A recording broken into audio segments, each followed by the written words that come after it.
Reading Third World Filmmaking and the West by Roy Armis, 1987. Conclusion. The past should not be the object of mere contemplation if the present is to be meaningful. For if the past were viewed as a, quote, frozen reality, end quote, it would either dominate and immobilize the present or be discarded as irrelevant to today's concerns. Renato Castantino. At the end of the present study of national film industries and individual achievements, still far too little known in the West, it is perhaps worthwhile to attempt to pull together some of the threads of the argument and to explore briefly what relevance the survey undertaken here might have for a study of the worldwide development of cinema. This survey has of necessity been a general mapping out of the field and, as such, has inevitably led us into certain byways. For example, though concern has focused on, quote, developing countries with a market economy, end quote, mention has been made of such Marxist states as Cuba and Angola, whose cinemas are so obviously relevant to developments in their strictly third world neighbors in Latin America and Africa, that to have ignored them totally would have been to falsify the overall picture. Equally, though the focus has been largely on the fictional feature film as the key element in any film industry, some mention has been made too of documentary production, since the interrelationship of fiction and documentary is often too close for neat distinctions to be made, and many interest and relevant films involve an overlapping and blurring of such categories. The emphasis throughout has been on the shaping impact of socioeconomic factors in determining the development of non Western cinema, and I am only too aware of the distance this puts between the view of cinema advanced here and that constructed in and through film theory in the 1970s. As a British critic has recently lamented, the theoretical gains acquired in the past decade implied certain losses, most regrettable among which was, quote, any sense of the film text as social object. In order to gain more rigorous insights into their internal workings, texts were wrenched out of history, given autonomy, cast adrift from context into a sea of contradictory interplay, which need never be referred back to the historical specificities of the moment of production. End quote.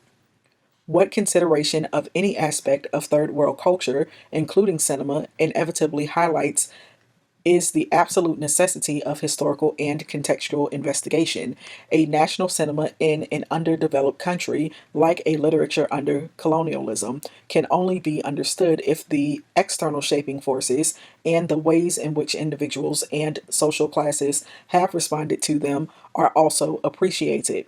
What seems borne out by the present study is the extent to which it is possible to generalize about developments occurring in geographically disparate societies and over a time span of several decades.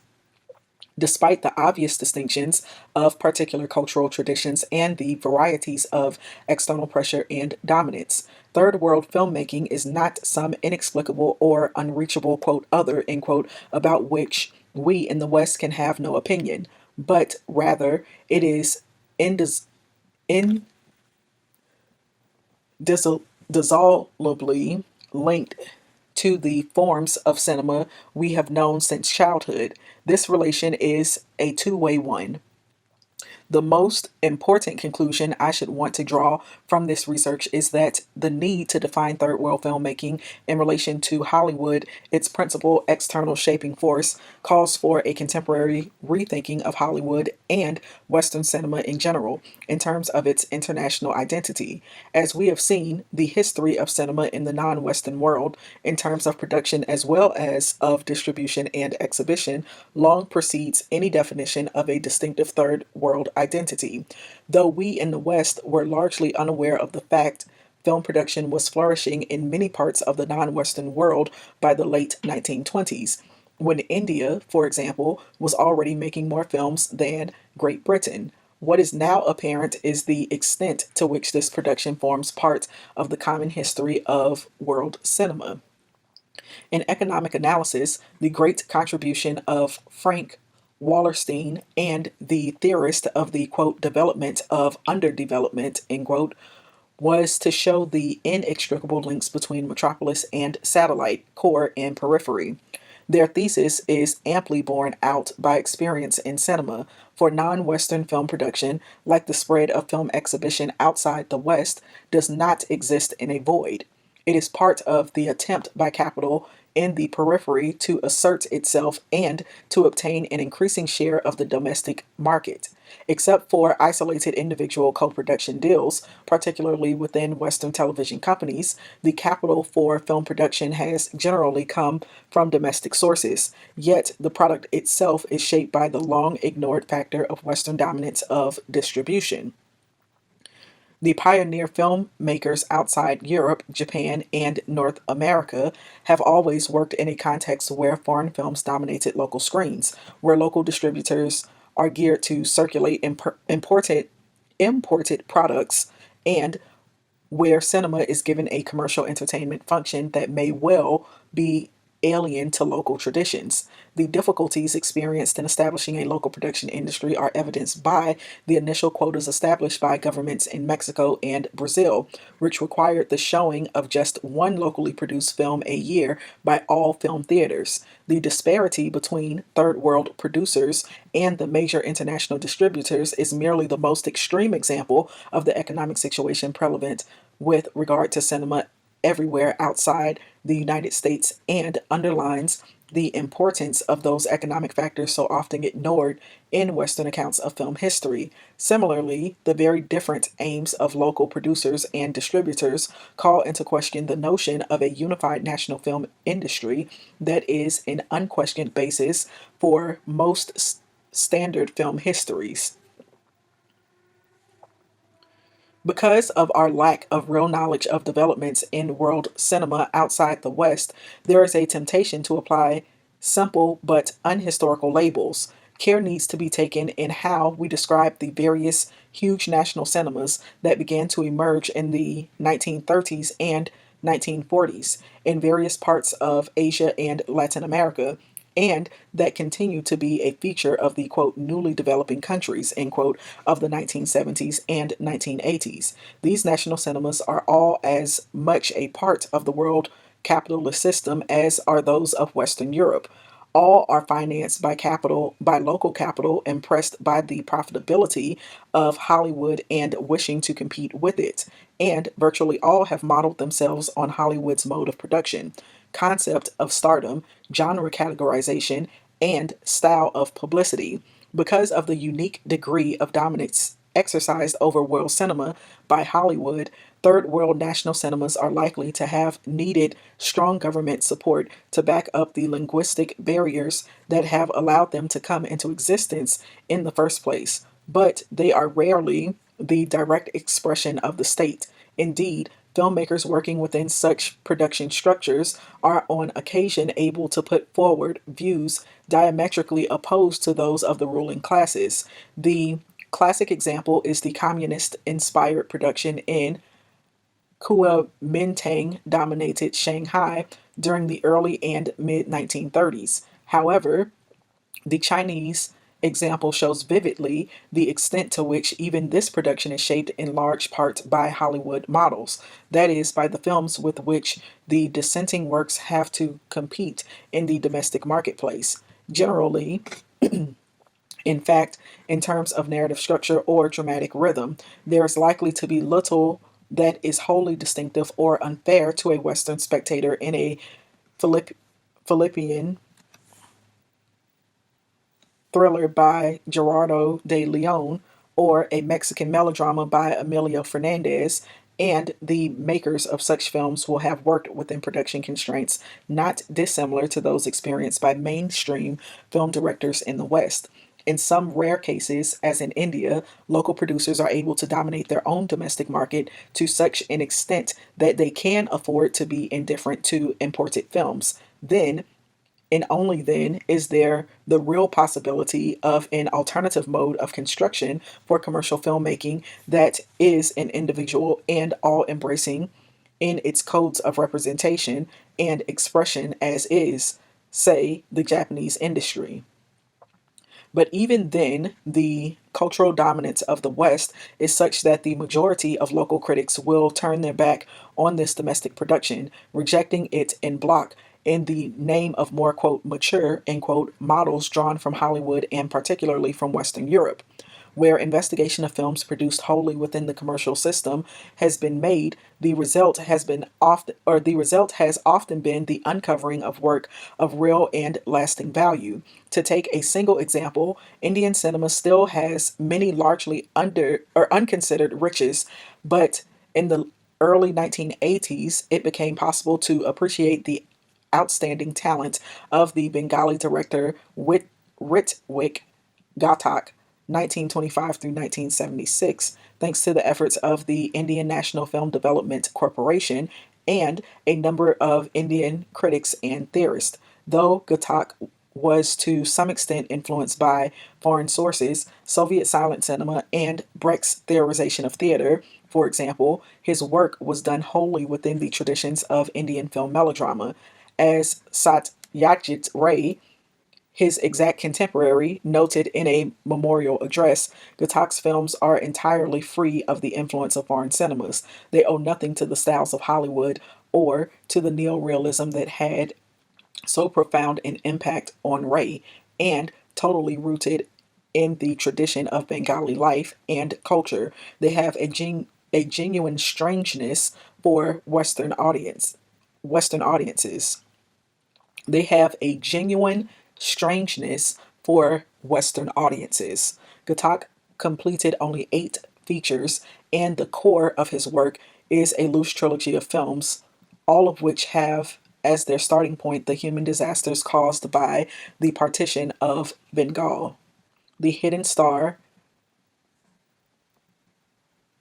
Maki Dakatara, 1960, E Flat Kamal Gandhar, 1961, and Subar Nareka, 1962, re-released 1965. At the level of plot events, these films are contemporary tales, but underlying this contemporaneity is a complex allegorical structure relating to the archetypes of Indian mythology in ways that constitute a critic of conventional Indian filmic approaches to myth. In this way, Ghatak strives to create an Indian national cinema not by turning his back on popular forms, but by bringing the weight of his intellect to bear on them and incorporating them into his own work. Nowhere does he ape Western forms, and there is no sense of awkwardness or unease in his adoption of melodramatic elements or conventional patterns of songs and dances. Indeed, in The Hidden Star, he deliberately drives the melodramatic situations to extremes, seeking a dramatic force adequate for his involvement regardless of the constraints of good taste. His profound sense of the need for a radically changed society, for a total transformation that cannot be achieved merely at a personal or domestic level, finds its stylistic expression in his emphatic use of close ups, his dislocated, very un Hollywoodian cutting, and his stridently exaggerated sound effects. Ghatak was a rebel within the system, and eventually, his career was destroyed by alcoholism, though not before he had given one of the most remarkable and harrowing filmic self portraits of the artist as alcoholic, Reason, Debate, and a Tale. Jukti Tako R. Gapo, 1974. Despite his revolt, Ghatak remains integrally a part of the Indian commercial cinema. To wrench his work out of this context would be as artificial as to consider it without reference to the history of his native Bengal. Though Ghatak's level of achievement is by no means unique, it is, of course, not typical of non Western film industries. In general, the industrial model of filmmaking in the non Western world that predates or ignores any concept of a distinctive third world identity, when it is not merely imitative of the West, is at best parochial.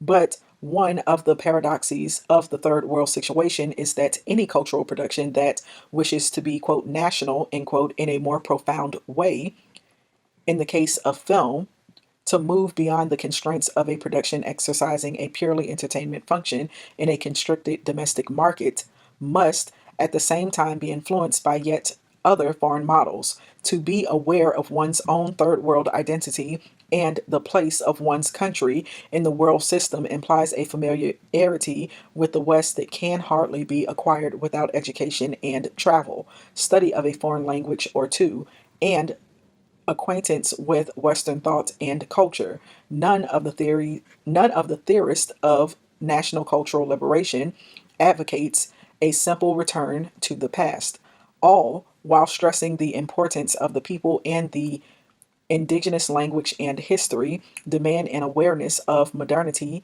that is, in effect, a knowledge of the West. Developments in non Western cinema since the notion of a third world identity was born in the mid 1950s have all therefore been linked with developments in the West and form part of a still unwritten history of world cinema in which Western and non Western modes of expression are entwined. In drawing attention to the key role of Italian neorealism as a catalyst in the development of the new styles of third world filmmaking that began to emerge in the late 1950s, one is not talking of a mere borrowing, rather, a recognition of the affinity between, say, Satyajit Ray's explorations of Bengali village life and Luchino Visconti's commitment to Sicilian fishermen, or Roberto Rossellini's voyage through a war ravaged Italy, and Nelson Pereira dos Santos dos Santos's vision of the Brazilian Sertão allows us to understand more clearly the nature of European post-war realism. The journey of discovery is simultaneously a journey of self-discovery, a positioning of the educated middle or upper class filmmaker in relation both to a previously unknown reality and to a hitherto unexpressed self. In terms of film history, what is truly significant is not that the Italians led the way, but that in the following decades their explorations found echoes and analogies throughout world cinema.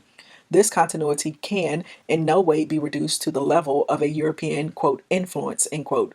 If the explorations of Sicily and the Mezzogiorno by Italian Marxist filmmakers proceed by a decade or more those of the Brazilian Nordeste by the protagonist of Cinema Novo, Ray was achieving more fame with his images of rural Bengal long before the London based and socially committed heirs of the British Free Cinema were venturing into location shot films adapted from their own stories by British regional novelists.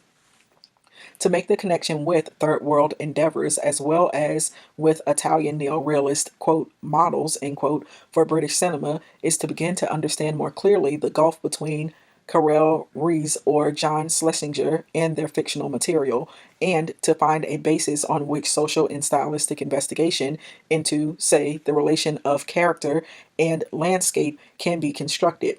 When we look at third world achievements in the 1970s and early 1980s, it is, of course, easy to pick out specific instances of direct Western influences. The impact of Robert Bresson on the young graduates of the Indian Film and Television Institute at Pune is a particularly striking example. But in terms of two further tendencies picked out in this study as major contributions of third world cinema, it is clear that third world filmmakers enter world film history on equal terms. Firstly, the theorization of a political cinema by Latin American critics in the late 1960s and early 1970s remains valuable today because it is a theory of film practice. As such, it provides a useful counterbalance to Western film theory of the 1970s, which has been well characterized by Dudley Andrew as, quote, a verbal representation of the film complex, end quote. The representation does not demand to be measured against some external criteria.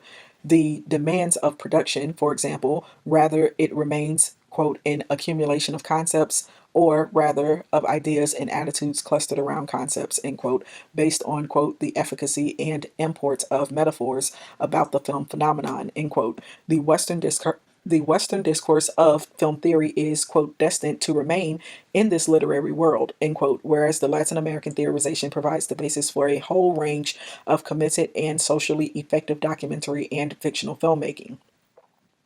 Secondly, the role of third world filmmakers in giving voice to peoples excluded from history and to ethnic minorities or even majorities normally denied expression, such as the Arabs of Israel or the Quechua Indians of Bolivia, calls into question the status of many Western cinemas as expressions of a national culture rather than simply as one sided reflections of a purely metropolitan culture, be it that of Paris or London, where, for example, are the films that would give us insight into the regional diversity of rural France? Question mark. And why was it that the Wolof of Senegal and the Yoruba of Nigeria could find their filmic voice by the mid 1970s, while such, quote, submerged, end quote, Western nations as Wales and Scotland had to wait until the 1980s for films in Welsh and